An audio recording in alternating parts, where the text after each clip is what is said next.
Hello, hello, hello, and welcome to another episode of Big Board Battles. No battle report today. Today I thought we'd just give you another army book review. And this is where we sit down with you and we talk about a specific army book. And in this case, as you can see on the screen, it is Warriors of the Dark Gods, formerly known as Chaos Warriors. It's a new army I'm kind of getting into, and I've played a few games with it, and I finally feel comfortable enough to talk about it in detail and go through the special rules and the various units, talk about what I like, what I don't like, what I feel is strong, what I feel is weak, good choices, poor choices, and how the army as a whole feels to play. And that's the most important, I think, is not so much how strong something is, but how does an army feel? How does the army feel to play? And Warriors of the Dark Gods plays a lot differently than my other main army, which is the Undying Dynasties. It's much,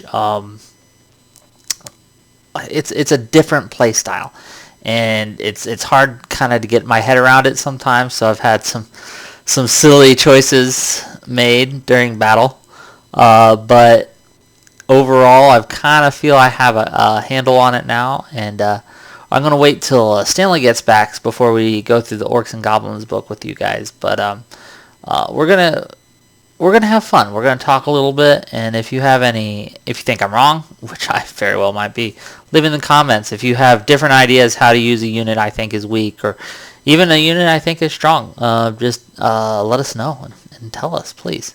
But without further ado, here we go. We're going to go right into the Army Special Rules. And just follow along on the screen there if you'd like. So one of the big things about Chaos is the mark system. And most of the models in the army can be upgraded with a Mark of Chaos, Mark of the Dark Gods as they're called. And depending on the mark they have, it will add a bonus of some sort, for a cost, of course. And we're just going to go through the five major marks here. There's a Mark of True Chaos. This is your bog standard. Most models come with this by default. And you just simply get to reroll failed panic tests. That is simply it. Also, wizards with this mark can get spells from Path of Heavens if they're a lord. And if they're not a lord, they can get Alchemy, Shadows, Death, or Fire. All of those are really good lores to have. Path of Heavens is very, very strong. Fire, very, very strong. And Shadows is pretty good as well, depending on your play style. Alchemy is great against certain armies, and I feel Death's a little lackluster. But we'll do a magic review at some point, and we'll go through the different paths and the different strengths. Suffice it to say, with Warriors of Chaos, you're really going to want, I think, Fire, Heavens, or Alchemy, simply because all of those give you access to chaff clearing spells, and that's very important, and that's one of the overall things that Chaos has trouble with, or the Warriors of the Dark Gods, I should say, is chaff, and getting rid of those things, is because the shooting in this army, as you'll see, is very, very hard to get. There's very few options with any ranged combat at all. But for most troops, all Mark of True Chaos does is that you reroll failed panic tests. Simple. Mark of Change is a little different. Mark of Change, the bearer may gain one of the following effects: flaming attacks, divine attacks, magical attacks, or Hellfire. Now this applies both to close combat and to shooting, and you can choose at each round of each phase, during whether it be shooting or close combat, which mode you're going to use. And this adds a lot of versatility to a change unit. The enemy has ward saves, go divine attacks. The enemy's ethereal, go magical attacks. The enemy has regen, go flaming attacks. If they don't have any of those and you just want to do more damage, Hellfire. All those super strong options, and Mark of Change is one of my favorite marks. It doesn't give you any direct benefit like Wrath or Pestilence does, but it really helps in the sense of getting through whatever defense. It allows you to adapt, which is quite what's the word? Apropos for a change army. And if you have a wizard with a mark of change, you get a +1 to your casting roll. So that is every bit, it's great. It's great for a sorcerer or a sorcerer lord. And you can generate from the Path of Change, which is pretty strong, or alchemy. Mark of Lust. Mark of Lust is allows you to reroll charge ranges, pursuits, overruns, random movement rolls, and automatically pass all panic tests. So it makes you immune to panic.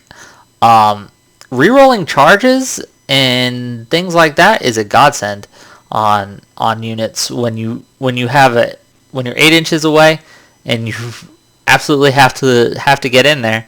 You know what I mean? You don't want to. It lessens the randomization of the game in a good way, I feel. It adds more reliability to whatever unit you give it to, and it allows you to charge, on average, further with more reliance. You can put your chariot 9-inch charge distance away and be a lot more confident than someone who doesn't have this mark. Because if you fail, you get to try again. And yeah, you might fail twice, but it's unlikely you will. It just allows you to charge that much sooner than your opponent might expect. And also, if you really need to get away from, or if you really need to catch someone in combat, again, pursuits, overruns, all those, you simply get to reroll if you don't like it. And if you don't want to catch something again, if, for example, if you don't want to overrun that far, if you roll high, you can roll again and try to get lower. It's a great mark. If you're a wizard, you get Path of Lust and Shadows. Path of Lust, I feel, is a little lackluster, but Shadows is great. Mark of Pestilence. Now, this is one of those marks that has a penalty assigned to it, and namely, those of models with this mark gets -1 initiative. Warriors of the Dark Gods have pretty high initiative base, and that simply brings them down to more human levels. But the bonus is, if they're attacking you in the front in close combat, they get a -1 to the hit modifier.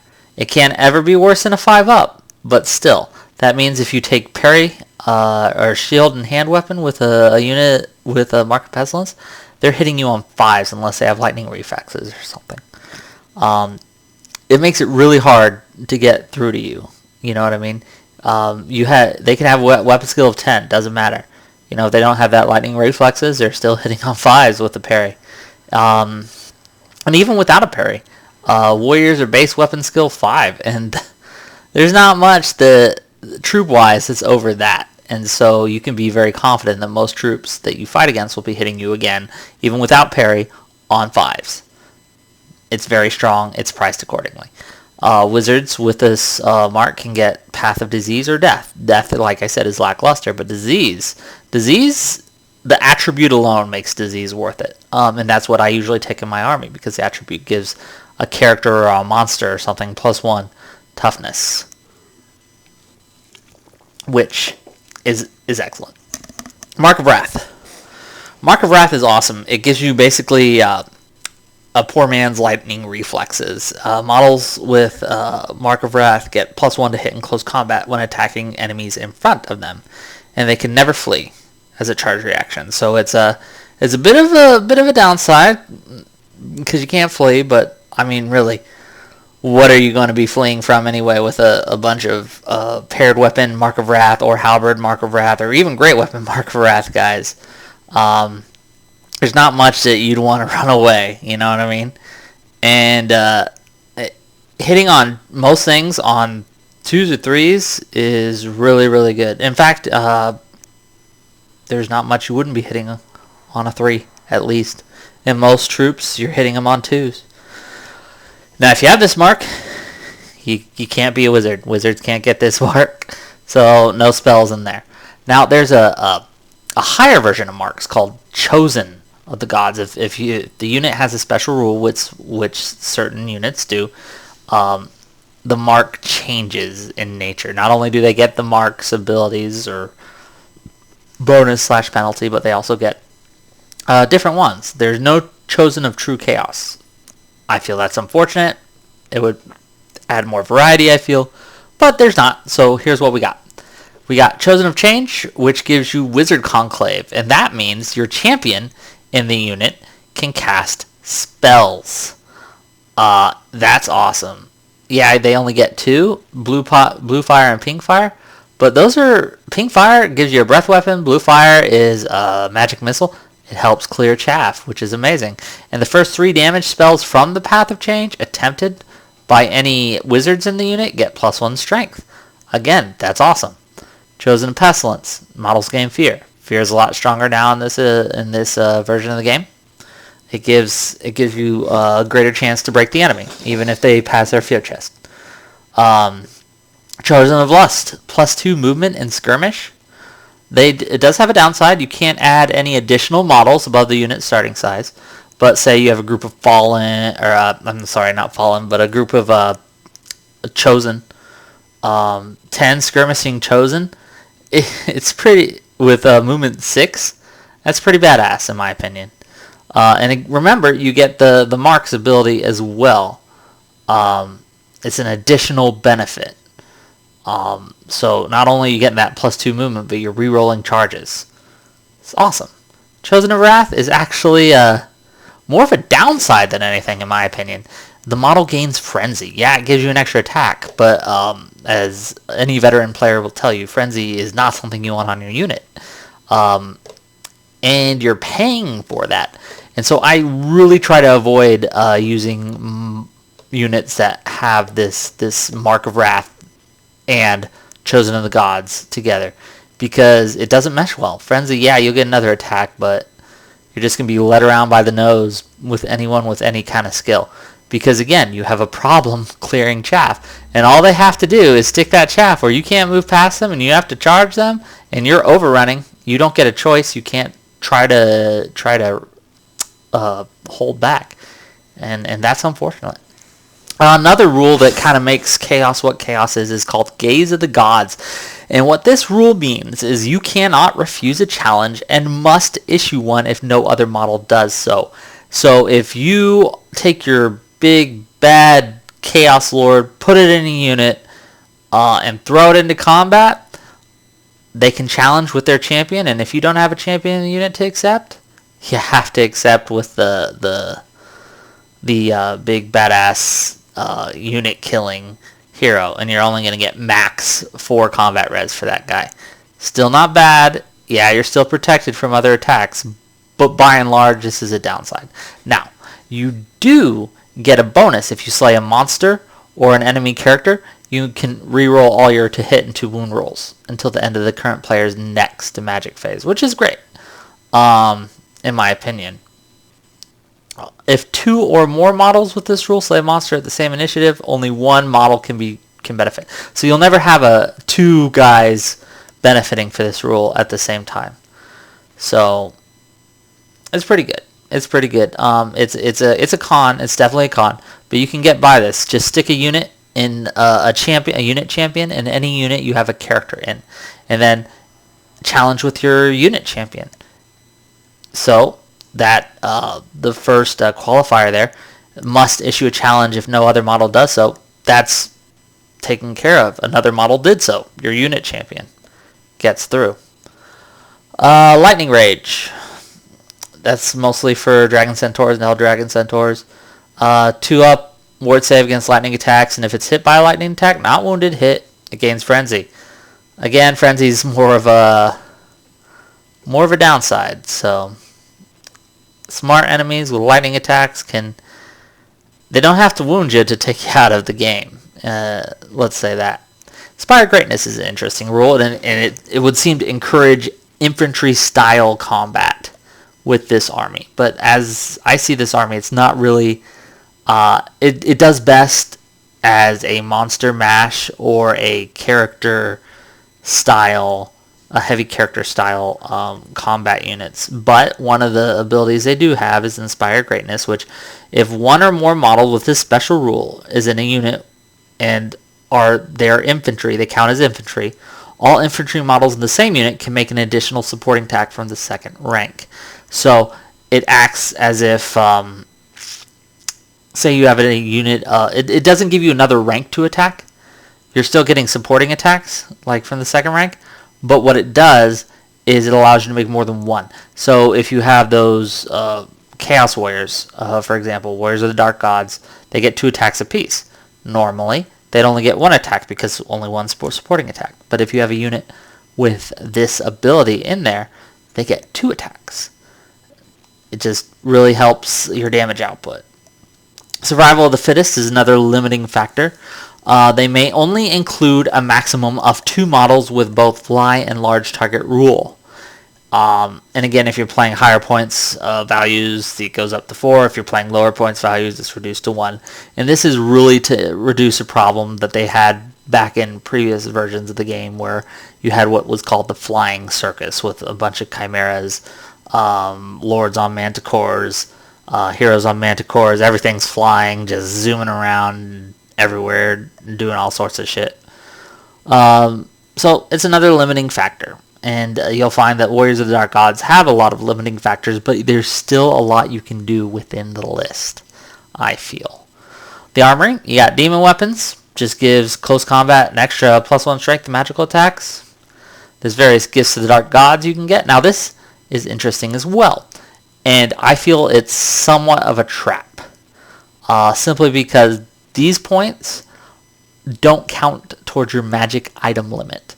So not only can you get all the magic items that your points values of the Lord or Hero will let you take, you can also, if you have the correct gift or the correct mark, get an additional benefit. 4 additional points. Now, if you're not careful, your Lords and Hero choices can quickly skyrocket in cost. And that's something I feel you want to keep down, because you can get hard as nails characters for relatively cheap, I feel, as long as you don't add all these bells and whistles. Think about it like stuff you just don't need on your car. Like if you're driving a Hyundai, you don't need a spoiler on the back. No matter how cool, the car dealer tells you it's going to look. You don't need to pitch in some more money for that. It's going to look tacky, it's not going to do anything, and you're not going to pick up more chicks. Just not. So you got some generic ones, and I'll go over those real quick. Beastbreaker, you gain terror, and the model with this gift, if it's your general, your survival of the fitness limitation is lessened somewhat. So it's 70 points though. So 70 points for terror. Just think about that. I don't think it's worth it. Really don't. Demonic Wings, interesting, 50 points, and you have to be on foot, so no mounts, and you gain Fly 8. It's an interesting choice. I wouldn't say it's that bad, actually. Fly 8 on a single infantry character, say a wizard or something, to get out of the way and to really just add maneuverability. It's not bad, in my opinion. Path of the Fallen. Again, this is non-mounted infantry models only. You gain a bigger base size, which is generally considered a con because it puts you into contact with more danger, and you can fit through less. You're considered monstrous infantry, and you gain all the rules associated with that. And you also gain a wound, an extra movement, but you lose an initiative. Honestly, unless you're planning to go inside a unit of 40 by 40s, I think one's chosen are 40 by 40. They might be 50 by 50. I'd have to look, but I'm pretty sure they're 40 by 40. I just don't see this being worth it. Okay, now here we get into the, one more generic one. Here we go. 2 more, actually. We got Wildling Blood. Now, you gain Inspiring Presence even if you're not the general, which is nice, but it only works on monstrous infantry, beasts, monsters, and war beasts, so it's very limited. But what it does give you is, if it's your general, you can take 1 unit of 6 or fewer Wasteland Trolls as core, which is pretty damn awesome if you're going to go that route. For 40 points, I find it's great. And if your general is also a wizard, you get Path of Wilderness spells, even if he's otherwise not allowed to, which is amazingly. Or you can randomly choose a path if you want. So either you have to generate from Path of Wilderness, or if you don't want to, if you'd rather get, say you're a Lord of Change and you have Wildling Blood and you'd rather get Path of Change for some reason, you don't have to take Wilderness. You can randomly generate a path. Still, honestly, if you're gonna go with this, plan on taking Path of Wilderness. It's a great lore, especially for the Chaos list. It just gives you, the signature gives you +1 strength and +1 toughness, and that's pretty awesome. Now remember, you can only get one of these gifts per army, so you can't have all your wizards with Wildling Blood and throwing around Path of Wilderness signatures everywhere. Just can't do it. Okay, now we're going to get into and talk about the mark-specific gifts. And remember, these are one per army. So even if you have all Change Lords or all Change Arbingers, you're only going to get one of these gifts. Now, 30 Eye of Change. It increases your ward save by 1 to a maximum of 4 up. It's more for the Demon Prince because the Demon Prince, as we'll talk about, has a lot more restrictions than the rest of the place. It's harder for them to get a 4 up ward save without this. In fact, it's impossible without this, I feel. Other models is 30 points. And it's pretty good because it allows you to get 2 4 up saves in your army. You can have one guy with a Supreme Shielding and one guy with a Greater Shielding Talisman and the Third Eye of Change to bring him to 4 up.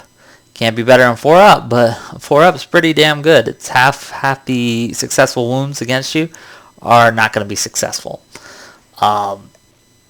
Necrotic. So if you can afford it, definitely go for it. Necrotic Miasma, 40 points, Pestilence only. So you have to have a mark of Pestilence. You gain a Breath Weapon, which is amazing in my opinion. Breath Weapon really helps get you more combat res, which is something you really need because I've broken in combat even though I've taken no wounds, and because Chaos Warriors, they're very resilient, but they just had some standard combat res. I flubbed my attacks, and all of a sudden I'm looking to take a Leadership 6 test because I lost by 2 or 3, and you want to avoid that. So that's pretty good. In addition, and it also gives you, and they're toxic attacks, so they're AP 6, which really helps against armor. And in addition, okay, every round of combat, every model that's in contact with you, that's an enemy, will suffer a Strength 1 hit with Armor Piercing 6, again at Initiative 10. This isn't something to rely on, but in addition to the Breath Weapon, it's nice. In fact, I really like it. Necrotic Miasma is something that I really struggle not to spend points on. I mean, it's not necessary in a lot of cases, but it's nice. Waste Hardened Skin, another thing that makes you more resistant. This is no mark. I forgot to talk about this one. It just gives you innate defense 6 or 5 if you're an infantry model. So if you're mounted on anything but a Manticore, you can take this still and get an extra bonus to your defense, which is nice. Hellish Grace, or Lust models, and they have to be on foot, and an infantry model. Well, if it's an infantry model on foot, +2 movement. If it's a non-infantry model, like say Monstrous Infantry or what have you, say you have the Path of the Fallen plus this, because you could have more than one gift, I believe. Well, demons can at least. You gain Swift Stride, which is amazing. Well, actually, demons can't get Path of the Fallen because they would not be infantry models, they're monster models. I'll take that back. But still, +2 movement, and if for whatever reason you're Monstrous Infantry, or whatever, or a monster even, you gain Swift Stride. All to the good for Lust models.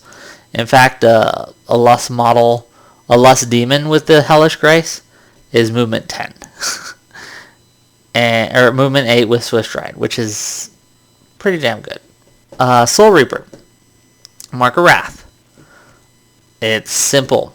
If you cause a wound in combat that does not get saved, with a non-special attack, like not with your stomps or whatever, at the end of the phase, on a 4-up, you gain a wound back. You can't get more than you had to begin with, but you get a wound. Now, it doesn't work if you're on a ridden monster. It does work if you're on a Manticore, for example, because you're not a ridden monster, you're combined profile, which is important. And now, let's get into some of the magical items that Chaos has access to. And I find some of the most interesting items are the standards, but we'll talk about that in a second. First, let's talk about the two weapons they got on offer here. Burning Blade of Chaos, 65 points. So you're looking at a Lord or higher for this. Well, there's nothing higher than a Lord, I guess, but it's a hand weapon. You gain flaming attacks, multiple wounds, D3, and armor piercing 6. And after you make all your attacks, every model you kill, that unit will suffer an additional strength 1 automatic strength 4 hit with flaming attack special rule. So this thing can mulch through enemy infantry. It threatens monsters. And with a Lord being strength 5 base, it's gonna do a lot of damage for every point that gets through. Now there's a lot to be said. Flaming attacks is usually a good thing, but you can't turn it off. You're obliged to use this weapon if you can. So if you're facing anything with Fireborn, there's a big penalty to that, and a lot of people will take Dragon Helm and things like that. So just be aware before you spend 65 points on a weapon that's going to give your enemy more of a chance to save. An interesting side note is this weapon I feel is best paired with the Lord of Change, because the Lord of Change can choose divine attacks. So even if they are getting a 2-up ward save, they're re-rolling the successful ones. Again, it's not ideal, but it gets through ward saves and regen saves if you're a Lord of Change. And the multiple wounds is just icing on the cake, I feel. It's a strong weapon. It's pricey, and I generally prefer the Ogre Blade simply because Ogre Blade's 25 points less, and it doesn't have the multiple wounds, but it's not automatic flaming, and strength 7 is still pretty damn good. But the Burning Blade of Chaos, if you know you're going up against a lot of infantry, if you know you're going up against a lot of non-Fireborn monsters and things like that, Burning a Blade of Chaos is definitely something you should look at and give serious consideration. The other weapon that Chaos has access to is called the Spear of Gagner. It's a spear, so it has all the rules spears do. Lethal strike, things against cavalry, armor piercing 1. But this one also gets an extra strength and lethal strike against everything. And it's priced to order, 25 points. That's pretty good. Again, if you don't like Sword of Haste for whatever reason, which I feel is better, or Blessed Sword, which again I feel is better, take the Spear of Gagner just for kicks and giggles. Honestly, I wouldn't take it. Like I said, I like either the Axe of Battle, which is +2 attacks, Blessed Sword, which is divine attacks and reroll wounds, or even the Sword of Haste, which allows you to go first at initiative 10 and wound everything on a 4 or at least a 4. I just don't think the Spear of Gagner can compete. I think it's a trap choice. I wouldn't take it. Magical armor, they have Dueler's Shield. It's a 10-point shield, and you nominate one enemy in base contact, and for the duration of the combat, they have 1 less attack to a minimum of 1. So again, it only really works against models with more than 1 attack. Again, it's only 10 points, but the less Lucky Shield or Hardened Shield are cheaper, and I feel more useful. Again, I feel a trap choice. Now, if you've already used a Lucky Shield, or if you already used the other 2 shields, and you still have, like, say, a Sorcerer or something that normally can't get a shield, and you want to give it the Dueler Shield, it might be worth it in that point, just to give them that extra armor save. The arcane item they can choose is the Demonic Idol, and what that does is when an enemy miscasts, you can either increase or decrease the result of whatever they roll by 1. so it makes it more dangerous for the enemy to miscast. Honestly, again, I don't think it's worth the point, simply because you're relying on something that may not happen all game for this to have any use whatsoever. Dispel Scroll is also 35 points, and if it's between this and a Dispel Scroll, you're a fool if you don't take a Dispel Scroll every time. So again, Demonic Idol, not worth it in my opinion. Now we get into what I consider the most interesting part of the magical item list here, the banners. I like banners. I like the special banners for all the armies. I think they add a lot of character. And the first magical standard that they have on offer here is the Nine-Tailed standard. It's a 50-point standard, and it's infantry units only can take this. And all friendly non-skirmishing infantry models and units within 12 inches gain an extra movement. That, again, includes the unit it's in. So it's like a banner of speed for everything within 12 inches. That's an infantry model. And that's pretty damn good if you're running an infantry army. And it's one of these things that they have in the list that really shows me that these guys are pushing for people to take Chaos infantry armies. And I just, again, it's something that I don't go infantry heavy lists with the Chosen or the Warriors of the Dark Gods. I just feel it's substandard. And Nine-Tailed standard just is, again, it's a substandard choice, in my opinion. It's 50 points for a very small segment of your army. Now, if you take Barbarian Hordes and things like that, it might be worth it. Again, mine is not the only way to play. And hell, even 2 Chaos Warrior units. You know, if you have 2 Chaos Warrior units and a unit of Chosen, boom, standard's more than worth it. Rule of thumb here is you need at least I would say for this standard to be worth it, you need to have at least 3 units that are going to benefit from it. My opinion. Because 50 points isn't cheap. Okay, now we go into the mark-only banners. First one, Banner of Transmutation. 30 points. Only Mark of Change can have it. Any shooting attack made against the bearer units, -1 to wound. So if you need 5s to wound them normally, you need 6s now. It just makes shooting armies cry. And there's a preponderance of avoidance lists out there, I find. And Banner of Transmutation can be worth it if your meta allows for it to be worth it. And again, I only put it on something that you really don't want to get shot off the table.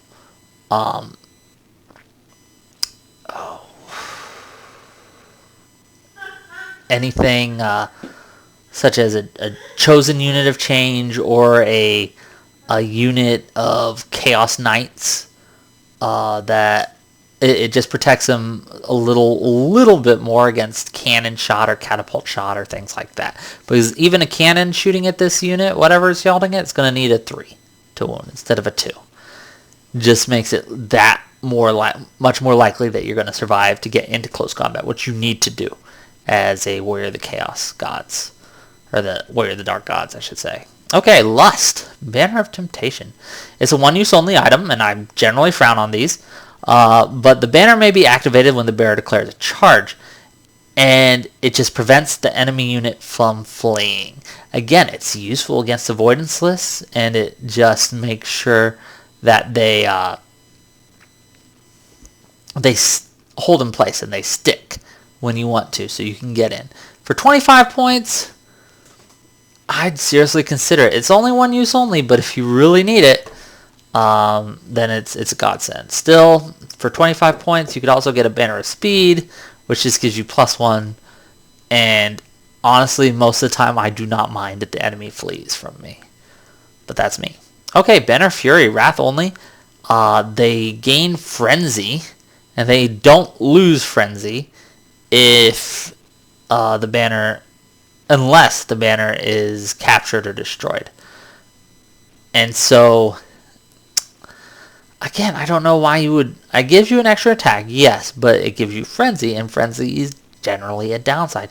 And you're paying for this downside. Now, if you got a big block of barbarians, and you don't care if they're like 50 strong, you don't care where they go or what they do, they're just getting in front of the face of the enemy and charge, okay, maybe worth it. But I would avoid taking this, in my opinion. Now, the best banner of the lot, Banner of Filth. Pestilence only, but it gives poison attacks to all models in the bearer's unit. That's pretty good. Put it on anything, and it will benefit from being poison attacks. For 25 points, I find it, if I can fit this in, and I have a Pestilence unit with more than 5 or 6 models, I'm definitely, or 5 or 6 attacks, I should say, I'm definitely putting this on it. Banner of Filth is really good, and one of those things that I try to fit into every list, if I can. So, yeah, that is the magical items. Finally, we get to the Lords, the army list itself. First up, we got the Demon Prince. And let's look at some of these stats here, because this, I feel, is a trap choice. But just looking at it, and you're like, damn.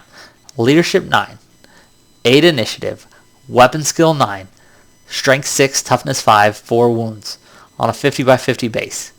And you're looking at that and like, damn, for 245 points, it's a mini monster that goes around and crushes things, and you can buy magic stuff for it. Now, hold on. Draw back your enthusiasm. Let's look at this thing. Now, the marks on a demon are different than the marks otherwise, and you can read it if you will. +1 leadership, so you have leadership 10 general if you want, if you go Demon of True Chaos. And again, if you pay some more points, you can be a wizard as well as a combat master. But remember when I said earlier in this video where you can really rack up the points on your lords and your heroes? This is one of those things where if you're not careful, that 245-point Demon Prince is all of a sudden cost you 600 points. You can get plate armor, but that's 60 points. It doesn't come with a save. You don't got innate defense. You got innate defense of 0. And the only thing you're working with is a demonic instability and otherworldly, which gives you a 5-up save. Stubborn's nice. Don't get me wrong. It isn't bad. It's just overcosted. Change can have this. It gives you the same benefit of choosing your attacks. And also, if you're a Wizard of Change, you can reroll your spell generation dice, which is nice. Lust, you simply gain armor piercing. Pestilence gains poisoned attacks and regeneration 5-up. So if they have something like divine attacks, regeneration can be better. You use that. And if they attack you with toxic attacks, they're -1 to wound you. But that's a very niche scenario. Poisoned attacks on a Demon Prince just, I feel, aren't... It's okay. Demon Wrath is nice. It gives you +1 strength in the first round of combat, but you can't be a wizard. Yeah. The big, I think, limiting factor is this one right here. The may take magical items, but only up to 25 points. You're not gonna impress anyone with your Sword of Haste, with your Initiative 8 Demon Prince. You know what I mean? It really limits your choices. Yeah, if you get that plate armor and you take a Dragon Mantle, for example, that's only bringing your armor save up to a 2-up, which is good, but that's it. You get no other items, and that's 85 points to do that. Not worth it, in my opinion. Okay, these things can be made to work. I just think there are better choices overall, because being a monster and a large target has its own issues that you have to deal with. So overall, I would say a hard pass on the Demon Prince. It's got really great stats, but it's just it's so hard to justify something you have to sink so many points into to lead your army. Now, your other Lord choices here are Lord of Chaos for 160 points, which is the same toughness and just 1 less wound. Yeah, you get 1 less initiative, 1 less weapon skill, but you have a single gift, No, up to the regular up to 100 point magical item limit. You got some really killer mount choices. And you get Inspired Greatness. You can take a mark that actually will pretty much help you. You're on a smaller base size. For the most part, it's just simply a better choice. Leadership's the same. You're just looking at just a better choice overall. Now, the one benefit that the Demon Prince does have is it does not have Gaze of the Gods. So you do not have to challenge with the Demon Prince. Something to keep in mind. Now, Sorcerer Lords, again, it's your standard level 4 Lord. What's interesting about this is if you take the Mark of Change, you get basically a free cheaper Book of Arcane Power, because you get that +1 to cast, so that's a +3 total.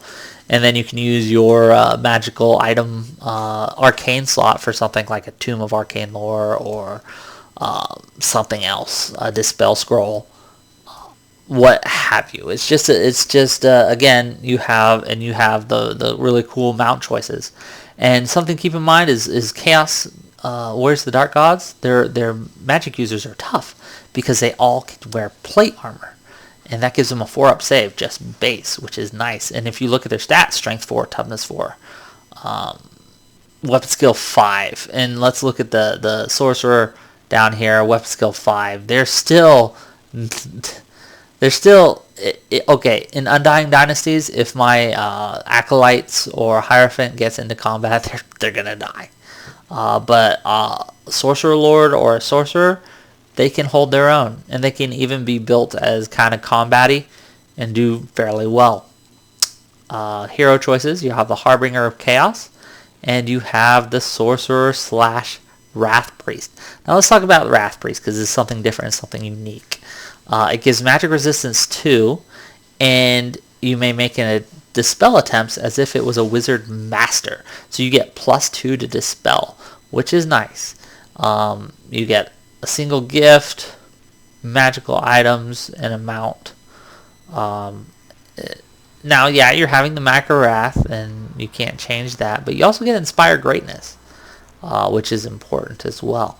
Wrath Priests are not bad, not a bad choice at all, and they're very comparable to a Harbinger of Chaos, except for it gives you some free for less stats, for like 1 less strength, a couple less initiatives, a couple less attacks. It gives you some extra defense against magic. And especially for wizardless armies, for a mono wrath list of some sort, a wrath priest can be pretty damn good. Now, I want to talk about these mount choices a lot, because I feel the mount choices are some of the best in the game. For this army here, and specifically I'm looking at 2 of these, or 3 of these: the Chariot, the Demonic Steed, and the Manticore. And all of these, none of these make you a ridden monster. I'm going to get that out right now. And so you don't have the problems that being a ridden monster comes with.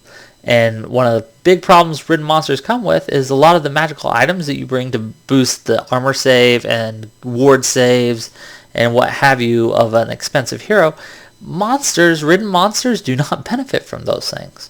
Ridden monsters simply have the ridden monster's defense. They take the ridden monster's their things attack the ridden monster's weapon skill, and they go against the ridden monster's save, and the rider's weapon skill and save have nothing to do with them in a defensive setting. Now, the Demonic Steed, the Wasteland Chariot, and the Manticore all are combined profiles, which do not have that problem. Now, the Demonic Steed, yeah, it's 60 points, but you're upping your toughness and your wounds by 1. You're getting weapons, you get movement 8, and if you pay an extra 10 points on top of that, you get Barding, which gives you extra save. And so you can have, and one of the list I'm currently running, the list I love, is a 4 horsemen list with a Lord and 3 Harbingers. And you have the Lord on a Manticore, or I do. and then you have the 3 Harbingers on Demonic Steeds. And so you got toughness 5, 3 wounds, models just flying around the board, and 1-up armor saves all around. It's really hard for the enemy to deal with. It's really hard to chaff things like this, again, because they're single models, and so they can just face as they will, if you will. And so it's really hard to kind of pin them in place, and it's very dangerous. Wasteland Chariots, they up the toughness again to 5 and up the wounds to 4, and they're a chariot with all that entails with the impact hits, and they give them better save as well. Manticores fly 8, and Manticores are crazy good. And let's look at the stats here. Let's go down. Oh, let me talk about the Barbarian Chief for a minute. It does have Inspire Barbarians, which is like Inspire Greatness, but it only works for Barbarians. And instead of getting an extra support attack, you simply get to fight in extra ranks. Now you can have 2 upgrades to this, as you see. If you take an Ostlander Jarl, the model gains Ambush and Vanguard, and you can choose a unit of Barbarians with the same mark, so Mark of Lust, True Chaos, Change, what have you, and you put it in this, and they also get Vanguard. If and also Ambush, but only if it's 25 or fewer models. And to be effective, I feel Barbarians have to be more than that. So again, it's interesting, but I don't feel it's effective to use the Barbarian Chiefs. Makar Khans, they're one of a kind. Both of these are one of a kind. Gets a Warhorse for free. So again, the Warhorse itself is 20 points, so you're only paying 10 more points basically for this mark. And all the Barbarian Horsemen in the Bearers unit gain Thunderous Charge. Barbarian Horsemen are great chaff. One of the few units that can be upgraded to have throwing weapons. So if you're going for like a cavalry list, a Barbarian Chief, Makar Khan might not be a bad choice. But still, overall, it's just, if you're going Barbarians, take a Barbarian Chief. If you're not interested in Barbarians, give it a pass. But let's talk about these mounts. Let's look at these things. Okay, Demonic Steed, like I said, you can get Barding for 10 points. You get a Mounts Protection 6 just right off the bat. You all of a sudden, you have fear. This thing has Strength 5, 2 attacks, Stomps because it's a monstrous beast. It's Toughness 5 and 3 wounds, and that's not bad. 2 Strength 5 attacks. Again, it's pricey, but I feel it's worth it. It just gives a lot more movement capability to your hero. Wasteland Chariot, same thing. You're going up to 4 wounds and Toughness 5. And yeah, Chariots can't march. Chariots have some issues, and but you're getting some extra attacks with the crew, with the steeds. You're getting those impact hits. Again, you can change. You can take Barding if you want. One interesting choice, if your general is on a chariot, you can pay for a what's called Wasteland Raider, and for every 20 points you spend, you can bring a unit of a chariot as a core choice instead of a special choice. Now, that's pretty damn good. It can't be the Mauler Crusher version of the chariot, but chariots and core are never a bad thing. These are Toughness 5, 4 wound, Armor Save 4 up chariots in core. So just keep that in mind.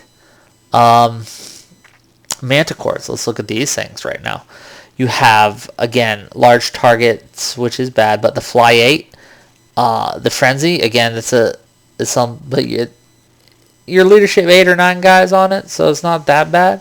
But these things have 3 attacks, 4 because of Frenzy, Strength 5, and this is what's important here, and this is what I want to draw your attention to.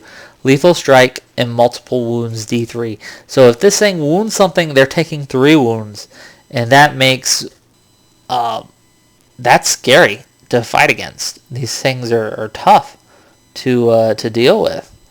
Um, let's look at some of the other choices real quick. Wasteland Steed, you get barding for free. It's generally cheaper. You're not increasing your toughness. You're not increasing your wound count. You get a simple attack. Smaller base, but I'd spend extra points for a demonic steed unless you're going into a unit of cavalry. There's war horses, which are the poor man's wasteland steed. Disc of Change is an interesting choice. If you have a Lord of Change or a Harbinger of Change, these things are fly 8, and fly 8 on anything is like a magic carpet almost. And you're going around, yeah, they have a few extra attacks, but you're taking it for the fly. It's pretty good. It's pretty cheap, too. So that's something I'd recommend if you're a Lord of Change or a Harbinger of Change. The Disc of Change is never a bad choice, I feel. Seed of Lust, never a bad choice. Again, if you have the Mark of Lust, because you get Vanguard, which is huge. You have Movement 10, which is huge. The mount itself, it has poisoned attacks. A poisoned attack, I should say. So, but still, Vanguard and Movement 10 will allow you to get into the opponent's backfield very, very quick. It's something to look into. A Lord of Lust, in fact, would I think be the better choice because, again, you're toughness 5 and you're running around with 3 wounds and you're now marching 20 inches, and you've already vanguarded too, so you're already 12 inches more into things, and your Mark of Lust, so you're re-rolling charges, you're re-rolling pursuits. It's a very powerful choice. You will get where you want to go with a guy on a Mark of Lust. Pestilent Palanquin, now this is interesting, it's an infantry model, so you can use this and still take infantry only choices. But no extra toughness. You'll get an extra wound if you're a hero choice, and you'll get some poison to 6 extra poisoned attacks. But it's a 50 by 50 base. You're losing out on attacks if you're joining a unit. And the movement's only 4. I don't feel it's worth it in my opinion. Crushers, again. Yeah, it has more attacks than the Demon Steed, but it's a weird base size, less toughness, less movement. I wouldn't take it over a Demonic Steed. I think it's cheaper, the Crusher, but still. Manticore, we already talked about that guy. Oh, Wasteland Dragon is an interesting choice. It has the ridden monster problem, though, so if you're going to take this guy, he's expensive, but if you're going to take this guy, the benefits to this is he's still got a 3-up armor save, which isn't bad, fly 7, which isn't bad, and 2 breath weapons, one for just a bog standard strength 4 flaming attacks, and the other one is a strength 3 armor piercing 3. So if you're having armor issues or issues against armor guys, that breath weapon is the way to go. You can only use 1 per round, but it just gives you another round of attacks, and it's still got 6 strength 6 attacks coming at you. It doesn't have the frenzy problem that Manticore has, but again, you can only have one of these guys, which you wouldn't be able to afford more, I don't feel. And your toughness 6, which is hard enough to get to, and 6 wounds. So, the only thing you're fearing here is cannons, pretty much, but everything fears a cannon, so it's an interesting choice. A little too pricey, in my opinion, again, because it suffers from the Raiden monster issue. But if you're going to take them, grab a Lucky Shield, grab a Gemstone Amulet. That Lucky Shield will let you ignore the first hit that gets through. Hopefully you can block a cannon. It basically... the Gemstone Amulet, and again, these are things that work with the model, not just the bearer. So they work even if you're on a ridden monster. So you get a 4-up ward save against something of your choice that you would normally not get a save against, or you would fail your save against. So it just gives you an extra chance. So I would take, both of those items. they're pretty damn good. And again, he's a monster, so he's causing terror, which is not a bad thing either. Okay, let's go into the core choices. You really have 4 of these, or 5 I should say. And let's start with the Wasteland Warriors. Okay, these are core models. They're expensive. Look at the points now. But you're getting plate armor. You're getting shield for free. Okay, you have weapon skill 5. You have toughness 4. You have 2 attacks base. These are on 25 by 25 bases, so you're going to get less models in. But you can also upgrade them with marks. And again, Warriors of the Dark Gods, if you're not careful, you're going to be spending tons of points on very, very few units. So try to limit yourself here. The weapon choices you have, you can either stick with the shield and hand weapon, you can upgrade to paired weapons, you can upgrade to great weapons, you can upgrade to halberds. You have the marks of change, lust, pestilence, and wrath, which again change how you'll field these, and you're going to max 25 models. So you're not going to have huge horde bricks of these.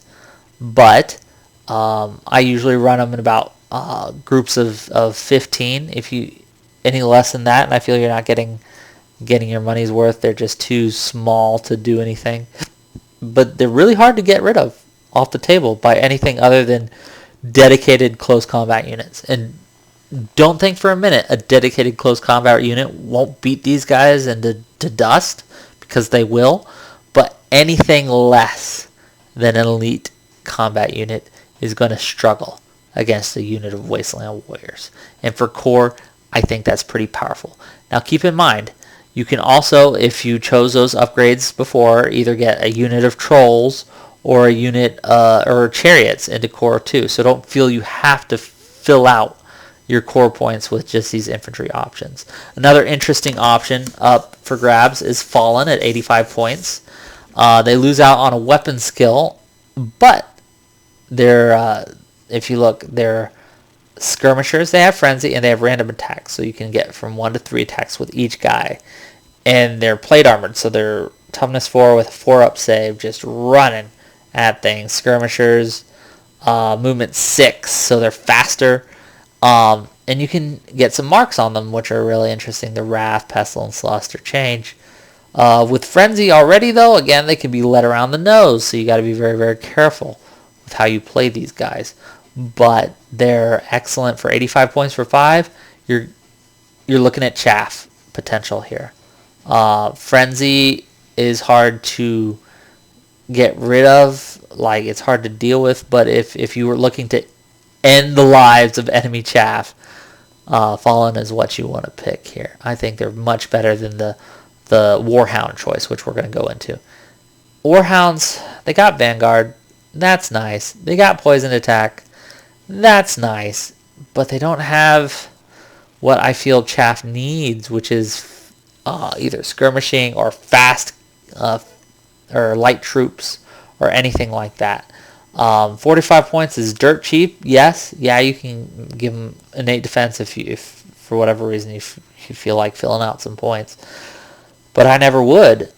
These guys can be taken as chaff and Vanguard, but it really requires very, very careful positioning.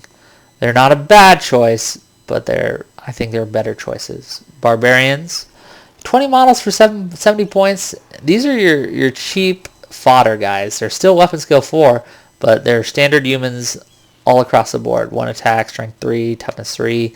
They start off with light armor.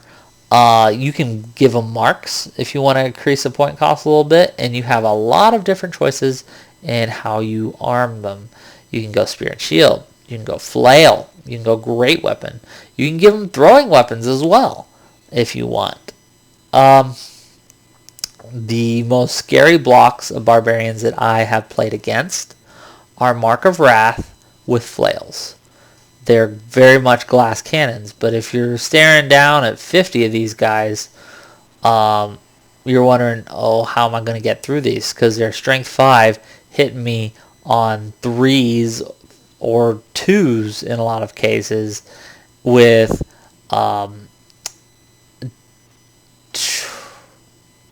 50. So that's if they go in horde formation, that's 30 of these attacks. And yeah, it's scary. Um, and they're one of the cheaper options in the Warriors book. So it's just something, if you're going to go with barbarians, and and if they have a barbarian chief in there, you're not looking at 30 attacks anymore. You're looking at 40 if they have a horde brick of 50. 40 attacks, that's crazy. Pestilence, if you give them a mark of pestilence, then you're hitting them on 5s, with their spear and shield, or their Aegis shield. You can make them hard as anything to get through. And they're just pretty damn good. Pretty damn good. Yeah, barbarians. Barbarian horsemen, I think, are the stars of core section, in my opinion. Not only are they fast cavalry with all the benefits that entails, but you can outfit them for what you need. Do you need a cheap scoring unit? All you have to do is replace the fast cavalry with mounts protection 5, so they have a better armor save. Give them a shield, throw a standard bearer on them, boom, scoring unit. It's what you need. It's relatively cheap, it's relatively fast. Get you to the objectives that you need to get to. Another way to use these guys is straight up chaff. Keep the fast cavalry, give them nothing else, and just throw them up and block whatever you need to block for 75 points. It's throwaway 16, March 16 inches. Great chaff here. You can give them throwing weapons, and yeah, they're a little more expensive, and they're coming out at 85 points for the minimum unit size, but you're still, again, it's one of the few ranged options we have, and it's not a bad option. They're fast cav. Fast cav are great. What more can I say? Okay, you have some special choices here. Now, chariots. Toughness 5, 4 wound chariots. You can have different marks. A chariot of lust is a little expensive, yes. If you're taking waste steeds with it, you're looking at a 115 point unit, but that's one that's rerolling charges, rerolling pursuits. They got 4 strength 5 because of halberds on the crew. Strength 5 attacks at weapon skill 5. That's pretty damn good too. If you upgrade it to a mauler, unfortunately their movement goes down, but all of a sudden they get plate armor. All of a sudden they get mounts protection 6. Well, they had plate armor before, but they get mounts protection 6, and you can upgrade it to mounts protection 5. And the mauler has grinding attacks in addition to its 3 normal attacks. So not only do you get the crew, but you get the strength 5, at least 4, or at least you get 3 strength 5 normal attacks, and then you get 1 to 3 auto hitting mauler attacks, and it gives them fear, which is an extra bonus. Again, you're paying more, you're paying premium, and the movement, I feel, on the mauler kind of takes it out from my consideration personally, because movement 6 on something that can't march, it's not something I want personally. It just means that they're not gonna, it'd be great if we could sit back and shoot at things, but we can't. We cannot be sitting back. We have to be going forward because we don't have the ranged options that other armies do. And you're going to have a bad day if you're not trying to maneuver into the places you need to go to fight effectively. So I would choose the cheaper option here, which is still a damn good option, and go with just the normal Wasteland Chariot. Wasteland Knights. They look awesome. You're looking at 1 up armor save here, 2 attacks from the riders, 1 strength 4 attack from the steed. If you give them lances, they're strength 6 on the charge. You can give them demon weapons, so they're strength 5 always. They have fear, okay, which is awesome. But you are looking at 5 models for 170 points. Every model you lose is going to hurt, and they only have 1 wound each. And it's going... They got barding, so they're only movement 7. and they can be chaffed up fairly easy. It's an expensive unit. It really is much too expensive to bother taking with right now, in my personal opinion. Because you're gonna roll some armor saves. You got a 1-up armor save, but anything that can go through armor is gonna tear through you. And 32 points a model for every model, in addition to the 170 point base cost you have. Again, I want to like these guys. I do. But I just don't. There are better choices. And you don't need to be taking these. Chosen, speaking of better choices. You remember those warrior infantry we saw up there?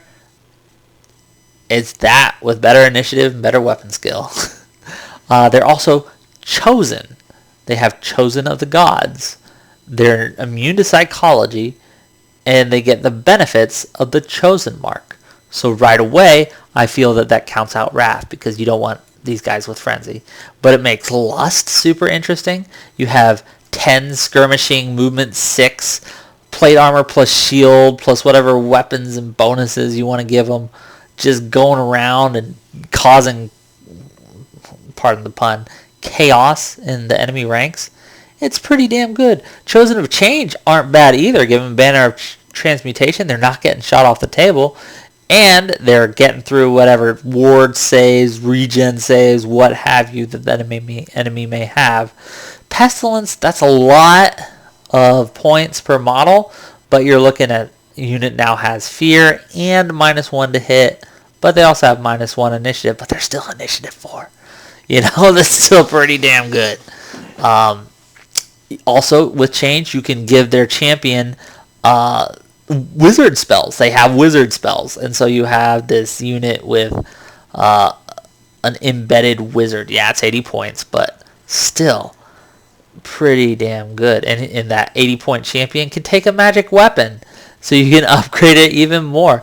And remember how I said, if you let yourself go, you'll be spending tons of points on not a lot of units. Chosen, though, I would take Lust any day of the week. I'd take Pestilence any day of the week. Personally would avoid Wrath, but that's my personal opinion. A lot of people have had a lot of success with Wrath Chosen blocks simply because of the amount of attacks they're putting out. Personally, I don't like it. I don't like having that frenzy. And Change, I haven't seen many Change Chosen units on the board, but I feel they have a lot of potential. And I'd like to run, once I get some models for it, I'd like to run a unit of Change Chosen and see how they do. Haven't done it yet, but it's something I want to do. It's something that on paper looks cool. Once Chosen, these are interesting. It's our monstrous infantry of this. These are special choices, by the way, of this group. And right away, I'm comparing them to Shabti. You shouldn't compare across army books like this, but I am. Because they are very, very similar. 3 wounds a pop. 3 attacks each. The initiative is higher. The weapon skill is higher. The movement's actually lower. But the strength is also lower. And they're, I think most damningly, just not any better. They're cheaper, yeah. They got the 4-up armor save too, which the Shabti do, and they got that Chosen of the Gods. But again, if you're going, it's just adding to their points cost. Now, these things can be tough if you give them Mark of Pestilence. They're super tough to get through. You can give them flails, you can give them great weapons, you can give them all sorts of upgrades and bonuses and things. But my question for you is, why aren't you taking Once Chosen instead? Or why are you taking Once Chosen when you can get Chosen for cheaper and just as good? Well, you know what I mean? You're getting more total attacks on the frontage side of things. You're having a little less movement, but the mark costs are cheaper. The weapon costs are cheaper. Everything's just cheaper. And you have a better armor save against shooting to boot. So again, it comes down to personal preference, but my personal preference is chosen over once chosen every time. Every time. Oh, this, I feel, is one of the best units in any army book. Hell Riders. They're movement 10. They're fast cavalry. They're lightning reflexes. They have what's called the Hellish Whip. Now, the Hellish Whip won't do much against certain armies.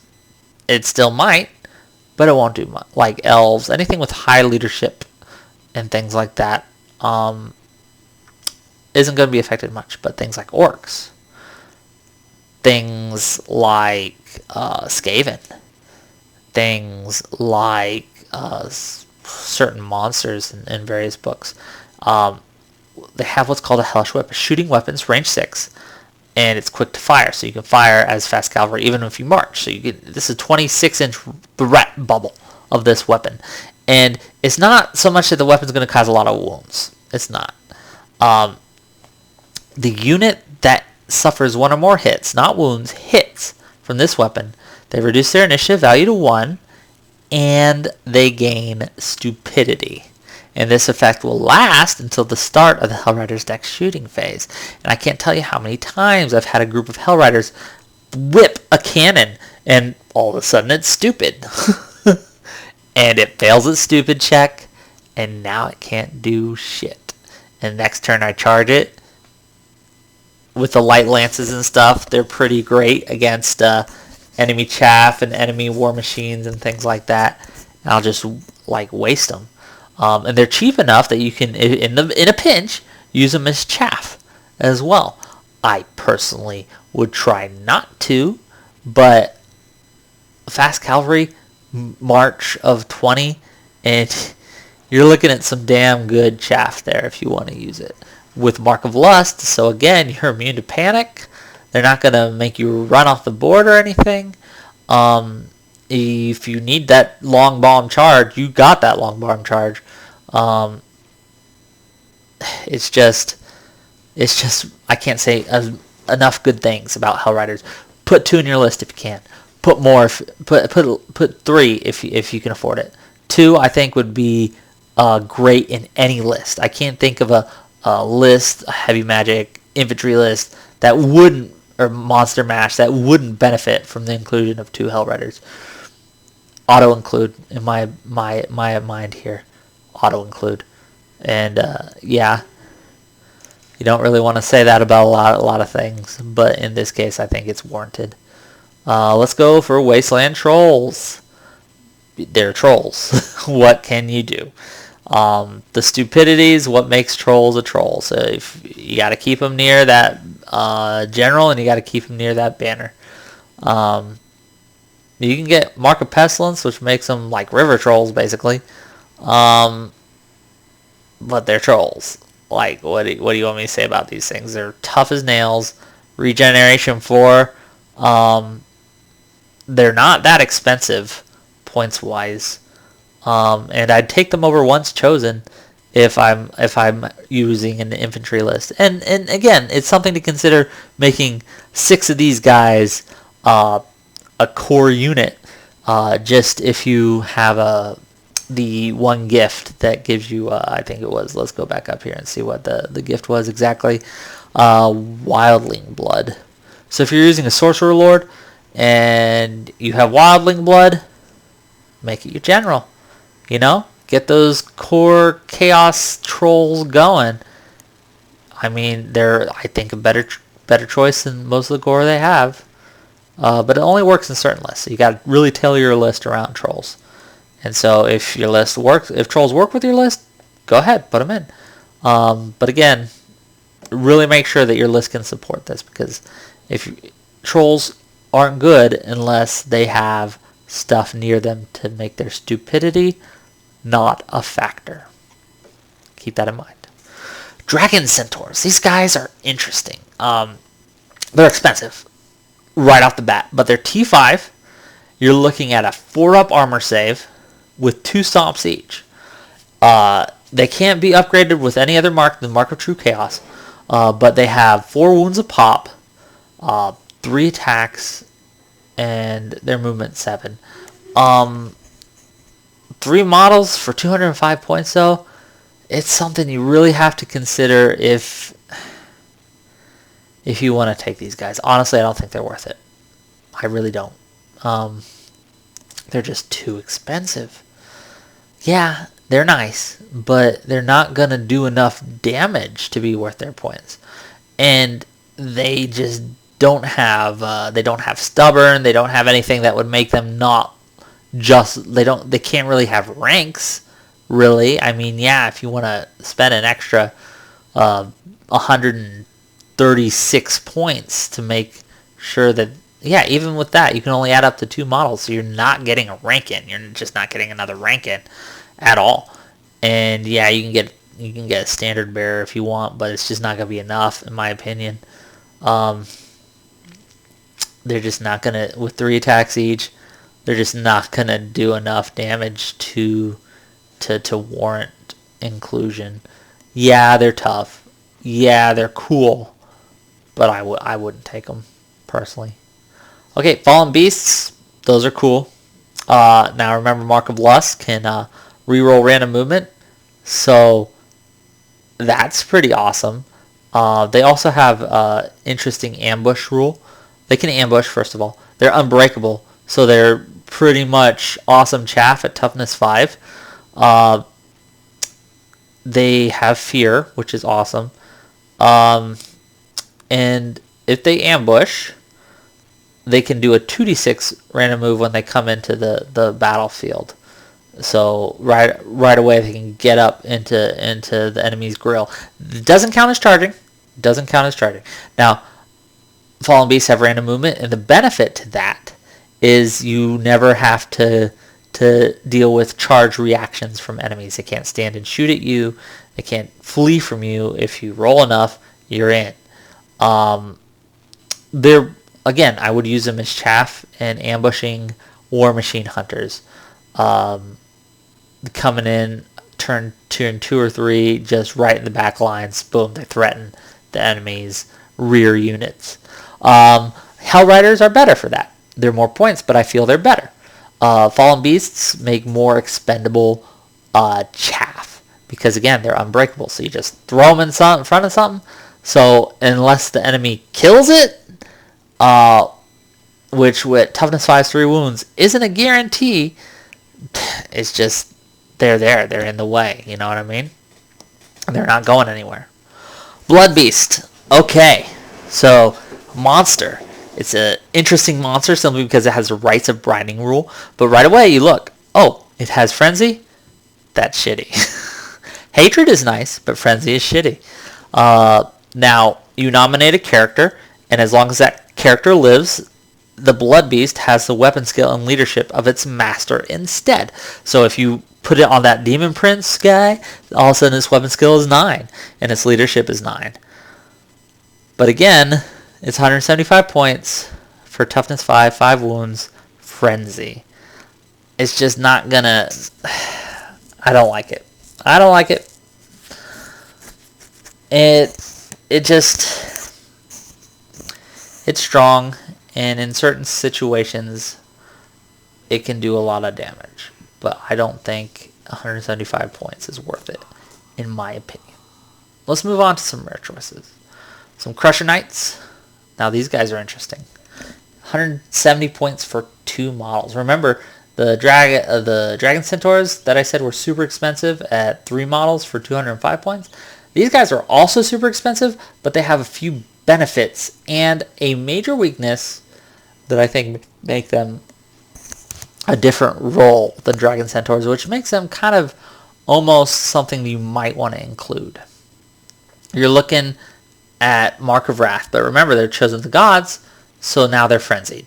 But they're getting that much more attacks each. And it's just toughness 4, 2-up armor save with the bounce protection, plate armor, and shield. So I've had these guys perform pretty good, actually, in small units that are support units next to my battle standard bearer unit. They act as great flankers. They act as great War Machine Hunters if you can clear their way of chaff. They're expensive, yes, but they have a lot of attacks at strength 5 for the Crushers and 4 for the Riders. And you can upgrade with Lance or Demon Weapon to make those strength 5 or 6 on the charge. You know what I mean? But I really do think 2 or 3 of these guys in a lot of matchups can be worth it. Are there better choices? Yes, there are better choices. But Crusher Knights provide a role that the army needs because of the expense of the Wasteland Knights, for example, and the expense of the Dragon Centaurs. I would take these over Dragon Centaurs almost any day of the week. They just, I think, would perform better at the role of breaking the enemy, which I feel that what cavalry should do is hit the flanks of something and break the enemy. And I think these guys would do a better job at it. Hellscream Cannon. Let's talk about this guy. It is one of the only shooting units, it's in fact the only shooting unit that the Warriors of the Dark Gods have access to. It's 190 points and it's toughness 6. And strength 5. It's got frenzy, so there's that. But it can shoot on the move. Not as a... It has 2 modes, as you can see. So even if you frenzy, or even if you're moving forward, these guys, they're on huge bases, by the way, which is a very big downside, but they're going forward at toughness 6. If they get into combat, like, I'm not scared, to be honest. Like, they're going to do a lot of damage, and they're going to do it pretty well. They're demonically unstable, so they might not even pop. You know what I mean? They're not going to run. They're stubborn, so they're never going to get penalties. It's just it's a pretty good unit, honestly. The Hellscream Cannon can be fired in 2 ways, as you can see. Just a strength 4 with 9 in the center, AP 1 catapult, which is really good because if the enemy suffers at least one casualty, they got to take a panic test immediately. And strength 4 on the template side of things makes it pretty damn good too. And the armor piercing 1, you're threatening almost any core unit in the game with this thing. There is no bad target for these. Now, if you're moving, you can still shoot. Yeah, it's only a strength 3 armor piercing 1 catapult weapon, and the range is much less, but you still have that benefit of if the unit suffers 1 or more wound, or 1 or more casualty, I should say, they're immediately taking a panic test. So it's not bad for clearing chaff at all. And their movement, only movement 4, but you're still, I mean, it's an option. If you want to go with one of these guys, I'd go with 2, just like any catapult. If you take 1, take 2. Because 1's going to misfire, not ever going to be able to shoot again. But even if it does that, the Hellscream Cannon isn't out of the game. It's still able to contribute because of its strength 4, toughness 6, 4 attacks, monster, so it gets stomps. So it's something to really consider. I haven't ever tried one, but I've written lists to try one once I get a model to use or something. The base, I just have to make a base for it, pretty much. Interesting unit. Battle Shrine. Ooh, these guys. It used to be a chariot, and it wasn't so great as a chariot. So because it couldn't march, couldn't keep up with your units. But instead, they made it monstrous infantry, which I think is great because it solves a lot of the problem. First of all, it's tough as nails. 5 wounds, toughness 5, 4-up armor save with a 4-up ward save. Okay, it's getting 2 strength 4 attacks on the top and 3d3 strength 4 attacks on the bottom. So in combat, it's not a slouch. And it has a special ability called the Dark Gods Are Watching, which makes any friendly unit without large target within 6 inches of it hard to hit. A hard target. So it protects against cannons. It protects against anything, really. light shooting, anything like that. Again, things that aren't large targets. Now, one of the things I like to do with this guy is I like to keep my heroes that are on demonic steeds within 6 inches of it as I move up the board, simply until I get into where I need to get into positioning wise. So, and simply it's just extra protection against cannons, which is one of the banes of this army's existence is artillery, and that really protects it. And for 130 points, it isn't bad. And in addition, based on the mark you give it, it gets a bound spell. The best ones, I feel personally, are Pestilence Miasma, True Chaos, and Change. I don't like the other ones as well as much. Now, one of the penalties to this is if it gains an augment, such as Pestilent Miasma, it can only target units that have models with the same mark. So you gotta, or Mark of True Chaos. So you gotta keep that in mind. But one of the main blocks I like to run is a large block of Warriors of Pestilence. And Pestilent Miasma as a bounce spell, it just makes it really great. I think Pestilence Miasma is a great spell. Wave of Transformation, also a great spell, because it gives you a bolt thrower, basically, which is amazing.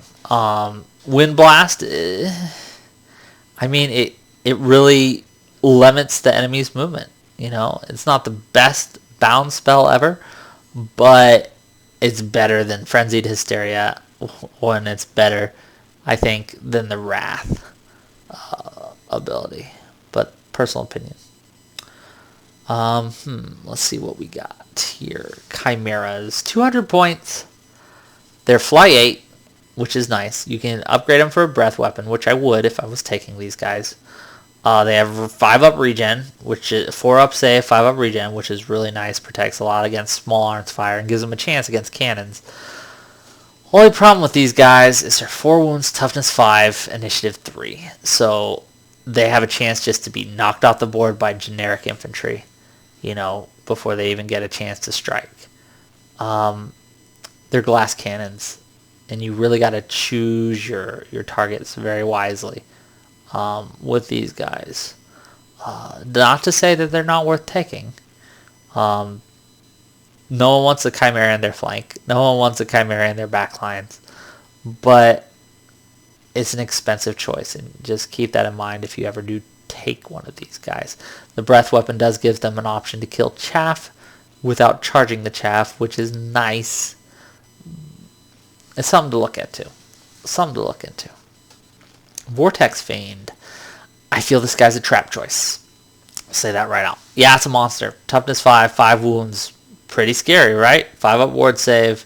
It's got d6 plus 2 random attacks, so it can have a lot of attacks here. It helps you channel.